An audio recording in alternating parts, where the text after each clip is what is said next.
On July 19th, 1977, the world teacher, the Christ Maitreya, head of the spiritual hierarchy, emerged from his ancient retreat and is now in the modern world. With his disciples, the masters of the wisdom, he will inaugurate the new age of synthesis and brotherhood.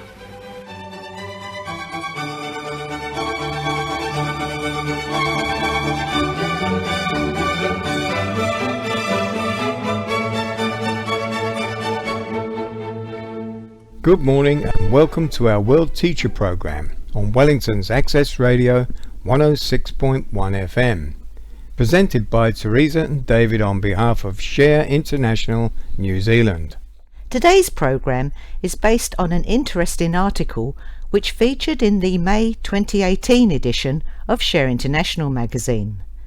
The article is titled Manifesto for a Political Emergence by Sophie Grandguillaume, a linguist specialising in classical and biblical languages based in Rome. She begins. We are on the eve of great changes. The emergence of the spiritual hierarchy, the Masters of Wisdom, makes possible the transformation of the ancient world into the new. How can this transformation be achieved? In this article we will try to present the different stages which could accompany and facilitate the creation of the new civilization.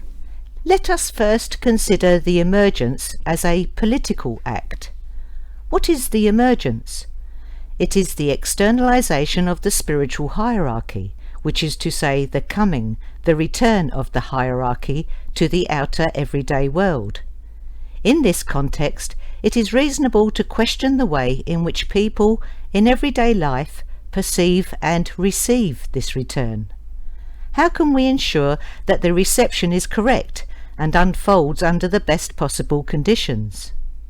To answer this question, we need to consider here the idea of politics. What is politics? What constitutes a political act? Politics is everything that relates to the polis, the ideal city-state, to society, to the organisation of that society and life within it. The history of humanity shows us that there are two types of politics, that which aims to separate people and that which aims to unite people. We have always been forced to choose between these two forms. We can observe that man has followed the path that separates, even though it has tried throughout history to establish societies in which they endeavoured to live according to the laws of unity.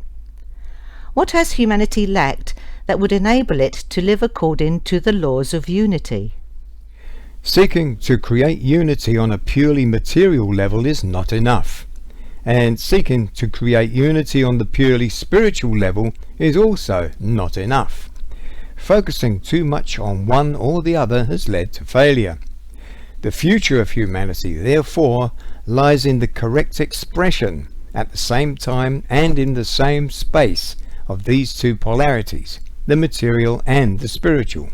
It is therefore important to reflect on the form we give to the new polis, the new society, if we wish to succeed in living according to the laws of unity and fully manifest the externalization of the hierarchy. If the esoteric tradition has always recognized that there is no separation or opposition between the material and the spiritual, it remains for us to give form to this recognition on the political level, that is to say, to externalize it. How should we organize society, the polis, and the group so that both the material and the spiritual aspect can cooperate and grow together? Reflecting on this question should lead humanity to rethink and reformulate the various familiar political and religious paths that they have known until now. If we look at political movements, we can see two major tendencies at work. The first is the development of the material for its own sake, unrelated to the spiritual aspect.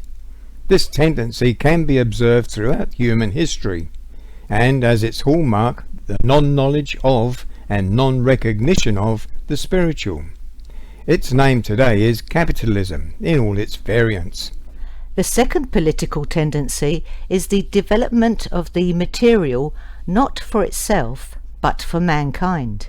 These are all the attempts to pool the resources of a group known as communism in all its historical variants. But to the extent that these attempts were only on the material plane, without knowledge or recognition of the spiritual aspect, they failed, just as capitalism is failing. From this very brief look at political movements, we can understand that the recognition of the spiritual is a necessary condition for the right development of mankind on the material plane and on the political plane. With the cyclic appearance of great teachers, humanity has regularly received the stimulus to create the perfect polis, one in which the development of humanity would find expression on both the material and spiritual planes simultaneously. These stimuli have been concretized into various religions in all their forms, and just as the various political paths have failed, so too have the different religious paths failed in their efforts to create the perfect polis.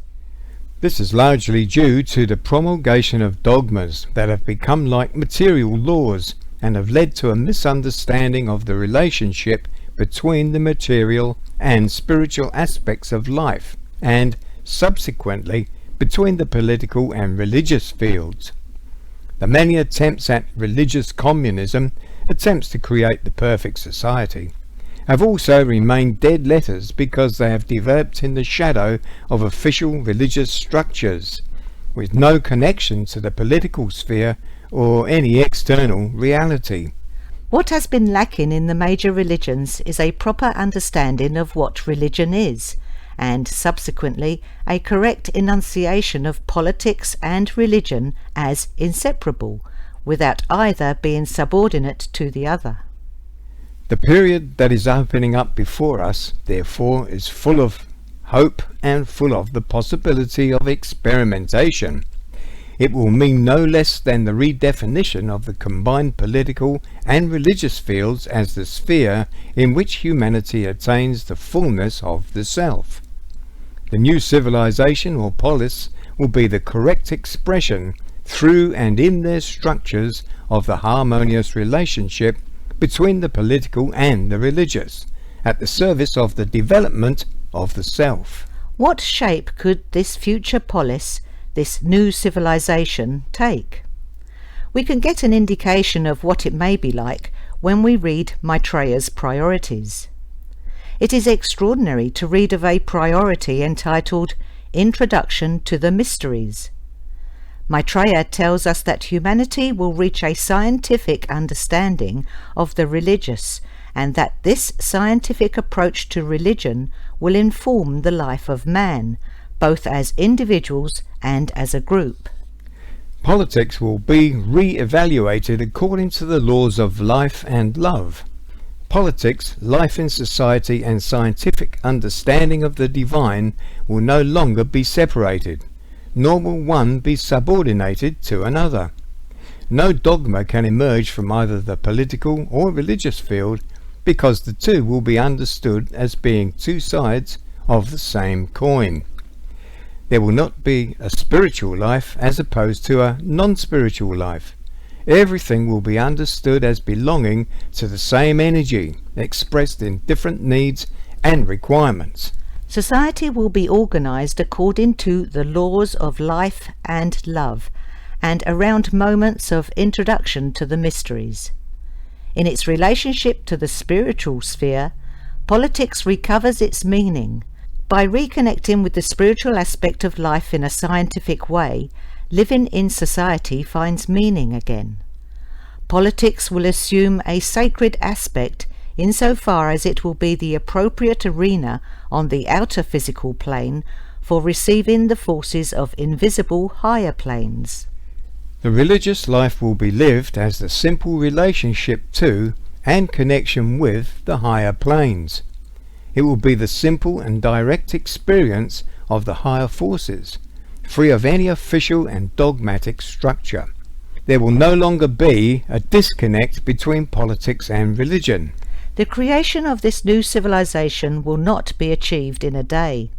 We will first need to understand, perceive, and define the real goal of politics, to create the physical conditions that allow every being, each person, to live physically, to blossom and develop on the physical plane of our planet in all tranquility, and which will enable them to evolve spiritually in peace and at their own pace, while in incarnation. The very recognition of the political arena as one which is at the service of the evolution of the individual and the group will in itself be a major achievement on the part of humanity. As far as we know, such a society has never existed before, since politics and religion have never before been understood as tools that simultaneously express and foster the evolution of man, except at sporadic moments in human history. But today, mankind has returned to himself and is learning to see himself as an evolving being. He knows that which he is evolving, on earth as in heaven, and that what he creates also evolves. Man is learning to recognize the laws that guide this evolution, both individually and collectively. He has arrived today at the point where his consciousness of being a being in becoming will allow him to unite the two apparently opposite poles of the matter that he is and the spirit that he is. In that sense, the emergence can be seen as a major political event, because the return of the masters of wisdom among us and our recognition of them allows us to reclaim the sacred by reintroducing it into the material world and into politics. The return of equilibrium between the political and religious fields will bring comfort to humanity. To escape the current crisis, man must identify the problems clearly. The dichotomy of capitalism versus communism, and the dichotomy of civil or secular society versus religious society. These two dichotomies have developed as if each existed independently of the other, but that is an illusion. We will not escape from the current crisis by trying to resolve these two dichotomies separately. The political way and the religious way are one and the same, and it is in understanding the connection between the political field and the metaphysical field that the solution lies. In fact, we see clearly today that we are going through a period lacking in direction, yet full of defeatism in the face of capitalism. It seems a difficult and endless struggle to escape the still current dualism of capitalism versus communism. This leads nowhere. It is doomed to failure, and does not materialize because the spiritual aspect of life is left out of the equation. The metaphysical connection is not recognized. There is therefore a great emptiness that man refuses to fill by a return to religion in one or other of its familiar forms, because he has matured enough to reject any form of dogmatism. Therefore, in order to make headway, we must not only redefine the political field in relation to the metaphysical field, but we must also redefine the religious realm in relation to the political arena, finally merging the two into one and the same space of time, that of the knowledge of the self and that of learning the laws of self-knowledge. This is the first step that will enable us to build the foundations of the new civilization. This step is the missing tool, the missing yeast for all the groups that are ready to serve today. Thus, the return of the hierarchy of masters of wisdom and its acceptance and reception can be seen as a political act, that is to say, an act of will to create the civilization, the society that will allow us to live in harmony with one another and with ourselves. It is a decision, an act of will, which is incumbent on us as much as on the hierarchy. For if indeed the hierarchy has decided to return openly among us, it is our responsibility as humanity to accept and allow that externalization. In particular, our worldwide group has the task of guiding the political and religious fields along correct lines, and into right relationships one with the other. As a group participating in the work of emergence, it is very important for us to understand how significant our role is, and that it must be active in these fields. We must understand that we are creating the emergence because we are the externalized part of the hierarchy. We are the externalization of the hierarchy. And that is why Maitreya gave us the gift of will in the great gesture referred to as the gift of the great Lord. For armed with this will, we can anchor the emergence in society, help to redefine the political and religious fields, and reorientate them. In this way, we can help define the focus that will be the guide for men, the goal for humanity in the coming years. In this way, we manifest the emergence as a political act and transform it into an educational act. We ourselves are being trained, learning a discipline, just as much as we convey information and educate people about the existence of the hierarchy. But today, it is no longer only a question of educating people about the existence of the hierarchy, but also of educating them in the construction of the new civilization. It also involves defining and delineating the purpose, pointing out the goal, and serving as a guide in laying the foundations of the path and mapping out the road to the new polis. Becoming aware that we are the emergence is therefore a very important step for our group in the process of the reception of the return of the hierarchy. Finally, we can say that living the emergence as a political act, an educational act, and an act of the will gives us the right as a group to choose again. The opportunity to choose, lost for so long, is being given to us again today as a human group.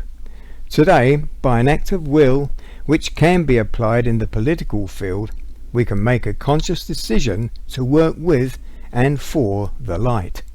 The return of the hierarchy of Masters of Wisdom is the opportunity that allows us as a human group to oppose evil and overcome it by an act of will. It also allows us to claim the connection with the soul and the spirit as a natural requirement that must be expressed in the political structure, at both the collective and individual level. So one can say at every level, from the individual to the collective, yes, soul and spirit exist. Yes, I can be in touch with these levels. Yes, I affirm it. Yes, I have the right to affirm it. And in stating this as an ontological affirmation, I affirm it as a political right, devoid of any dogma, and so I create the new civilization. The work that awaits us in the coming years is therefore enormous. It is a question of making this goal an object of discussion so that it can be achieved.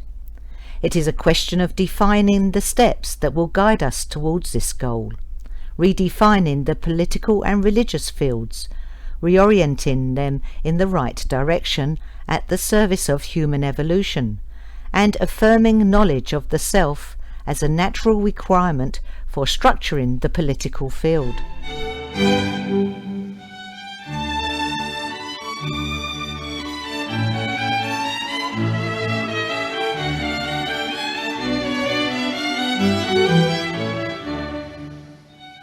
You're listening to the World Teacher Program on Wellington's Access Radio 106.1 FM.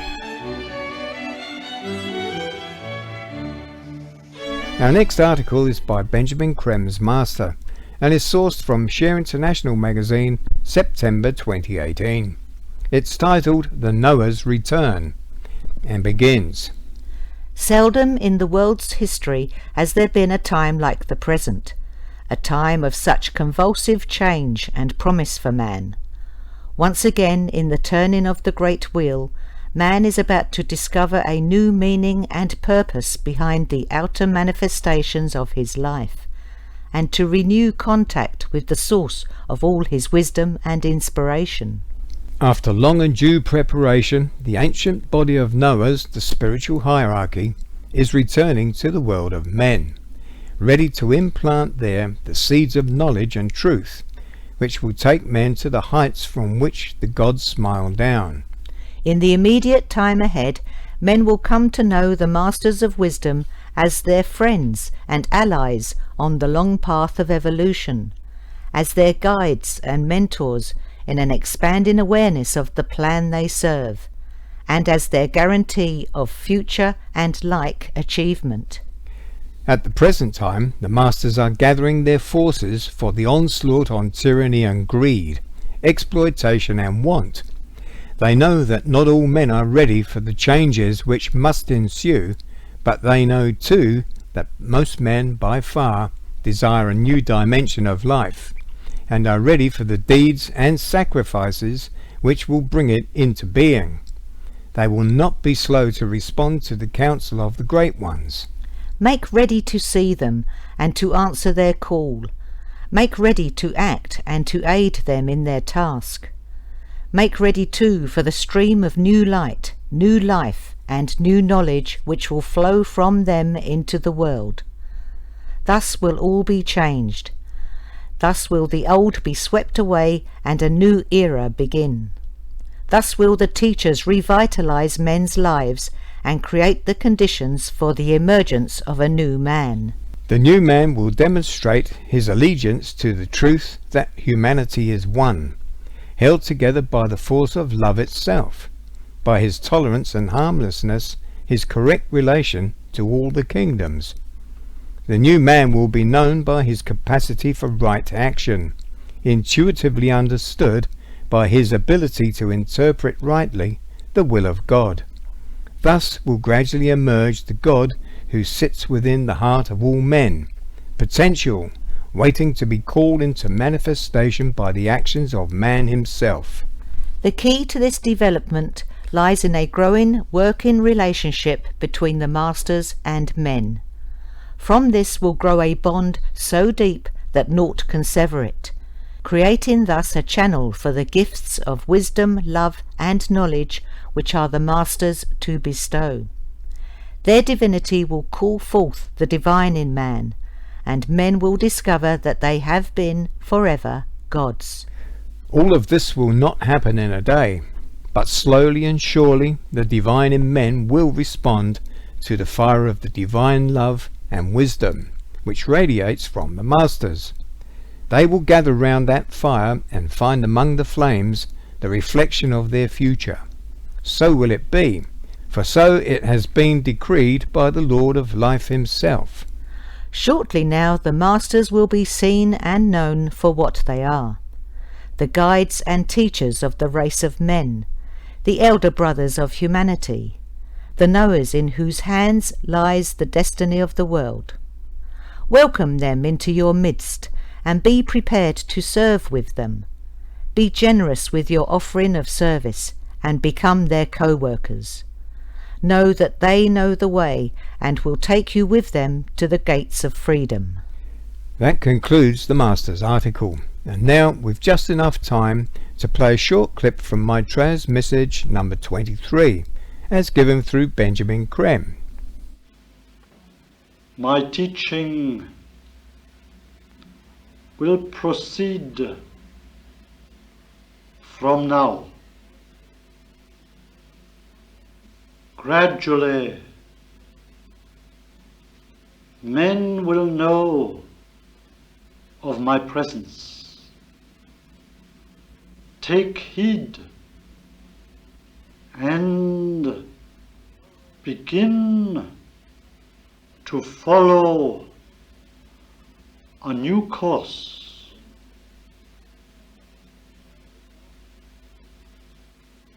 My hope is that you will quickly gather yourselves around me, wherever you may be, and take your stand by my side.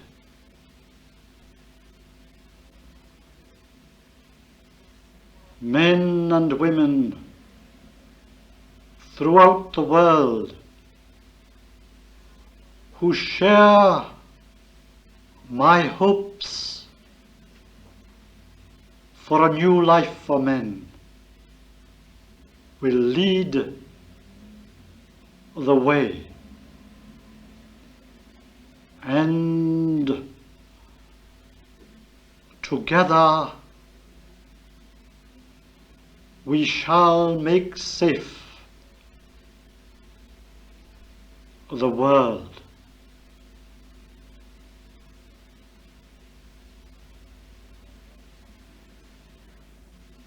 My vanguard has been preparing mankind for this time.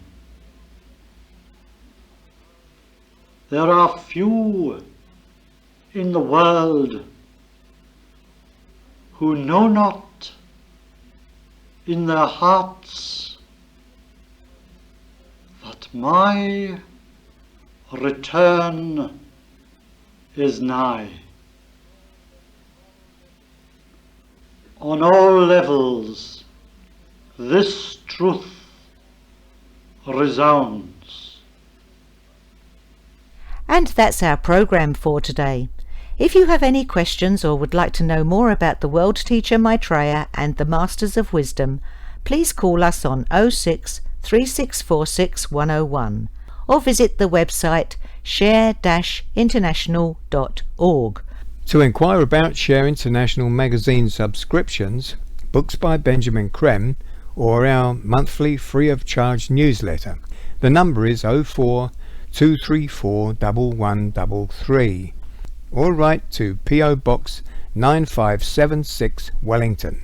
Thank you for listening to us on Wellington's Access Radio 106.1 FM.